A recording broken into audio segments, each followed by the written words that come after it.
Bismillahirrahmanirrahim. Assalamualaikum warahmatullahi wabarakatuh. Waalaikumsalam warahmatullahi wabarakatuh. Terima kasih waktunya. Perkenalkan, saya Aji Nugroho dari Brebes. Brebes. Dari Brebes? Iya. Bukan main ya. Brebes. Kita datang berempat, Pak Buya. Kita baru kali ini datang di Pondok Pesantren Candang Pinggan. Pertama saya menyimak langsung puisi yang dari awal sampai terakhir. Dari bait pertama sampai terakhir itu semuanya itu saya merasa dan termasuk salah satu orang yang dalam situasi seperti itu. Jadi hal-hal yang sudah saya jalanin, pertama belajar ikhlas, di mana setiap ujian itu pasti ada hikmahnya. Setiap saya jalankan bukan karena semata saya baik, tapi saya minta ridhonya. Tapi semuanya belum bisa saya lewatin, bahkan masalah selalu bertambah. Selalu ada fitnah, selalu ada bahasanya seperti cobaan yang belum selesai. Dari sebuah puisi yang disampaikan Buya, ada kalimat yakin dan percaya diri. Kalimat yakin itu sudah saya jalanin hampir 4 tahun. Tapi percaya diri ini yang belum saya dapatkan. Mohon bimbingannya dan solusinya, bagaimana saya bisa mensiasati untuk lebih baik.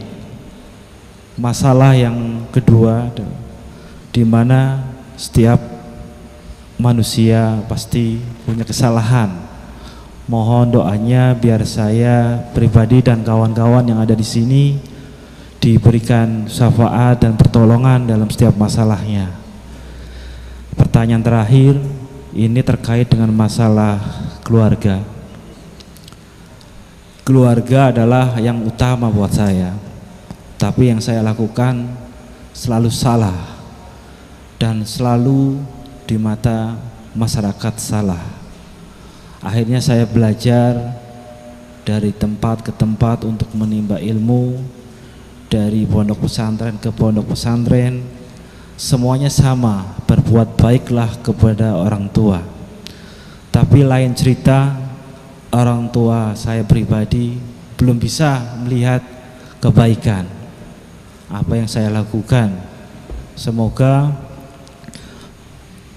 dengan adanya acara ini orang tua saya bisa melihat langsung. Oke. Saya hampir 1 tahun nggak pulang.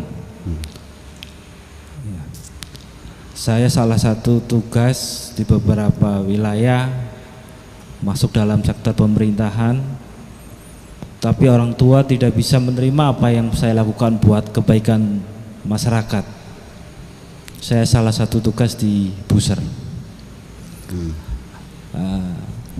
Saya mohon untuk didoakan karena orang tua saya lagi sakit. Oke. Terima kasih. Assalamualaikum warahmatullahi wabarakatuh. Waalaikumsalam warahmatullahi Silakan wabarakatuh. difokuskan satu persatu. Jadi, satu persatu. Yang beliau yang dari pertama. Brebes ini selalu merasa hidupnya selalu mendapatkan cobaan, Bu ya. Selalu mendapatkan cobaan. Ya. Betul begitu, Mas? Ya, jadi serba salah di dalam Serba salah lingkungan dalam keluarganya dan Oke. masyarakatnya. Saya dari awal sudah memperingatkan kepada kita semuanya. Jangan berharap hidup ini akan licin dan mulus-mulus saja. Karena pertama kita harus melihat sifat kehidupan kita ini seperti apa. Jangan berhayal ini bukan sorga, Bung. Ini kehidupan dunia. Dunia itu kata-kata dunu itu artinya rendah. Ya, bukan ulu ya. Ya, dunia itu rupanya rendah. Artinya bahwa pasti kita akan menghadapi kesulitan. Dan Allah juga memperingatkan kepada kita bahwa selama kamu tinggal di dunia ini, jangan berharap kamu bebas dari cobaan. Pasti engkau aku coba. Karena dunia ini adalah tempat ujian sesungguhnya. Jadi mataun ilahin sendiri ya sekedar boleh menikmatinya. Jadi sesungguhnya akhirnya kebahagiaan kita itu apa sih? Kita mencari momentum yang tepat untuk menikmati kebahagiaan. Ya. Jadi gini, jadi mesti pola pikirnya gini. Allah mengatakan dengan jelas dan penuh dengan taukid, dengan penguatan kata, yaitu walanabluwannakum, ya, pasti dan pasti dan pasti. 3 kali Allah mengatakan pasti, kamu akan aku uji. Pasti pertama namanya lam taukid, walanablu, lamnya itu lam taukid, pasti.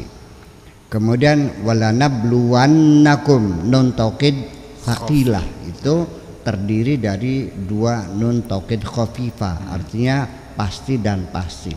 Ketika Allah mengatakan pasti 3 kali, nggak main-main. Apa bentuk ujiannya? Bisyai'in, dengan sesuatu, memperingatkan kita dengan bisyai'in, dengan sesuatu yang kita tidak tahu, itu supaya menimbulkan rasa ketakutan pada dirimu. Kalau ancaman itu udah masih mending juga gue bacok loh, kelihatan goloknya. Tapi kalau awas, nah, ini tuh lebih cemas lagi nih. Dalam bahasa. Jadi bisa apa saja, Bu, ya? Oh iyalah. Nah, lalu setelah itu diuraikan minal khaufi, rasa takut. Rasa takut itu selalu melekat pada diri manusia. Bahwa insting yang pertama kali muncul pada manusia pada usia dini itu memang asalnya rasa nyaman dan tidak nyaman. Nyaman dia tidur, kalau tidak nyaman dia nangis. Setelah disusuin ya tidur lagi nyaman. Nah kemudian rasa takut yang muncul pada anak-anak balita, anak kecil, itu takut jatuh. Ya kalau kita belajar psikologi anak-anak, itu takut jatuh. Itu sangat besar sekali rasa takut jatuhnya, sehingga anak itu ketika dia sudah ada di pinggir gitu, dia menangis ketakutan itu. Jadi rasa takut ini adalah memang pembawaan sejak kecil mula, dan itu rasa takut itu. Tetapi ketika takut itu ada perangsangnya, ada sesuatu yang memang wajar ditakuti, lihat ular, lihat macan, itu ketakutan yang wajar. Tetapi ketakutan itu kadang-kadang muncul tidak ada perangsangnya. Kok nggak ada apa-apa, kok meremang-remang bulu roma. Nah itulah akhirnya sampai melihat wajah sendiri ketakutan, itu sudah namanya penyakit, namanya psikopat. Iya kan? Namanya fobia, rasa takut itu. Ya, mau kencing sendiri takut, di rumah takut, semua ketakutan. Lah, ketakutan itu sampai akhirnya orang itu lari-lari sampai telanjang. Ya, seperti ada yang mengejar-ngejar, itu sudah fobia. Kalau sudah begitu segera hubungi psikiater. Ya, itu. Dan seterusnya ada minal ju'i wa naqsimil amwal wal anfusi was samarati, nanti tetap di penghujungnya adalah wa basyiris sabirin. Jadi hambatan itu hadapi saja. Yang penting jadi begini. Satu yang perlu kita sadari, bahwa kesulitan, hambatan, cobaan apapun yang kau hadapi itu pasti sesuai dengan kekuatan pundakmu memikul. Penderitaan apapun yang kau pikul itu pasti berada pada batas kekuatan pundakmu memikul. Tidak mungkin Allah akan memberikan kita pikulan yang lebih, yang di luar kemampuan pundak kita. Innallaha la yukallifullahu nafsan illa wus'aha. Jadi nanti yang penting adalah cara mengatasinya bukan memperkuat pundakmu, tapi dengan membangun kesabaran yang ada pada dirimu. Makanya fabasyiris sabirin. Di penghujungnya orang sabar itu mendapat kabar gembira dari Allah bahwa akan terselesaikan semuanya. Tetapi jangan salah paham lagi bahwa kesabaran itu bukan berarti Anda diam dan menyerah, tetapi juga mengevaluasi, memahami akar masalahnya apa, mencari solusi yang tidak pernah berhenti. Itu namanya sabar. Kalau diam bukan sabar, namanya koplok namanya. Nah, seperti apa kita artinya menilai kembali pokok persoalannya dengan akurasi yang tinggi. Sebab banyak sekali persoalan yang kau hadapi itu sebetulnya tidak sebesar itu. Menjadi besar karena Anda yang membesarkan persoalan itu dalam pikiranmu sendiri. Masalahnya kecil kok persoalannya. Betapa banyak orang yang berkeluh kesah dan marah-marah, bosan dengan hidup, padahal banyak orang yang mengidamkan hidup seperti dia kok. Nah, itu persoalannya. Itu satu. Oke. Ya.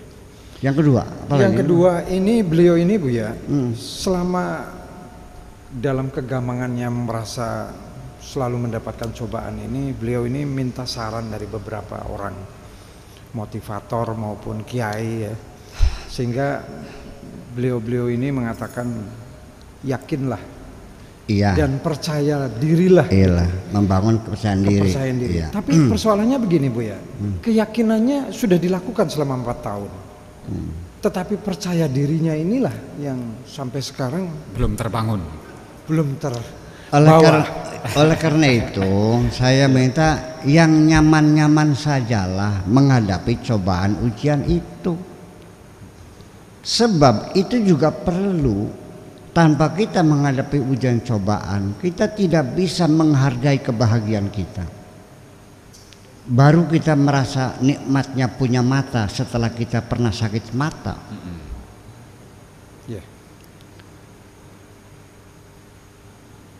Perempuan yang kita dapatkan dengan mudah asal dijawil gelem, namanya jawilem.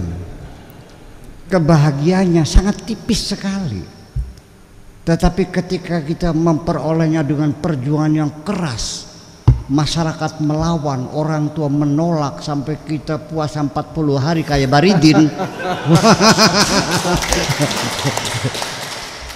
Baru kita merasakan nikmatnya keberhasilan itu. Jadi harus kita melihat dengan kacamata yang cerdas bahwa cobaan, ujian, godaan itu untuk meningkatkan kebahagiaanmu. Luar biasa. Ya, tapi ada lagi berikutnya nih. Beliau ini merasa bersalah dengan ibunya ya, dengan orang tua Bu ya, karena apa yang menjadi pekerjaan yang dilakukan oleh dirinya. Jadi selama ini tidak berani pulang. Ya.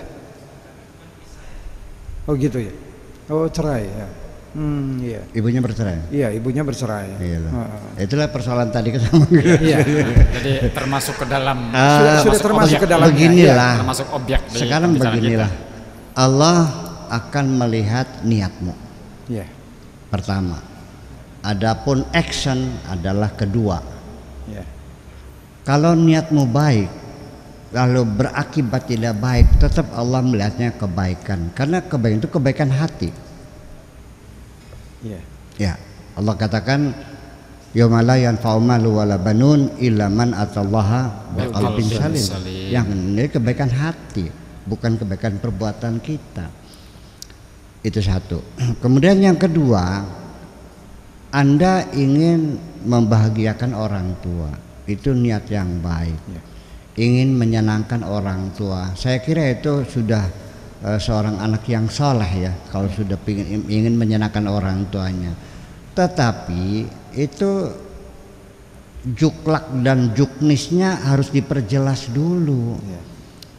Sebab bisa saja kita pengen menyenangkan orang lain tapi orangnya tersinggung.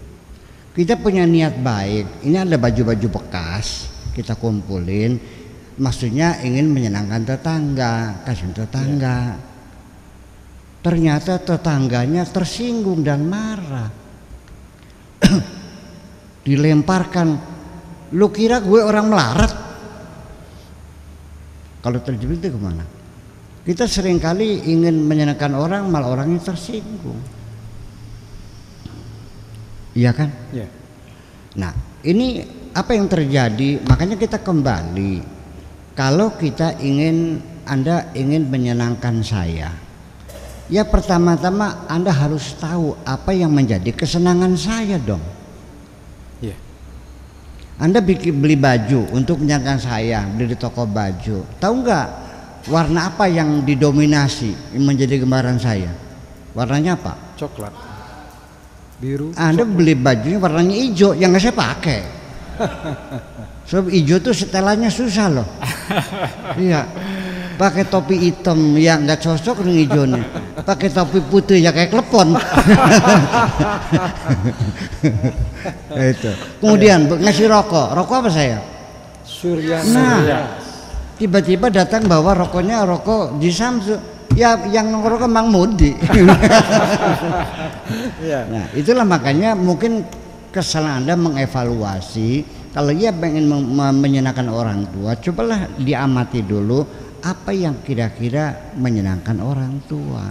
Saya juga punya orang tua dan saya juga ingin menyenangkan orang tua. Alhamdulillah saya bisa menyenangkan orang sampai detik-detik terakhir saya bisa membahagiakan orang tua saya. Saya tidak akan membawa uang banyak-banyak saya kasih. Ibu saya tersinggung kalau dikasih uang tuh. Dia inginnya memberi sama anak tuh. Dia tidak mau diberi tuh. Jadi dia bangga dengan dirinya ini. Aku masih kaya. Kan gitu. Jadi dia lebih seneng dielus-elus kakinya di PJT kan gitu. Iya, berarti kan murah meriah. Murah meriah. Gitu.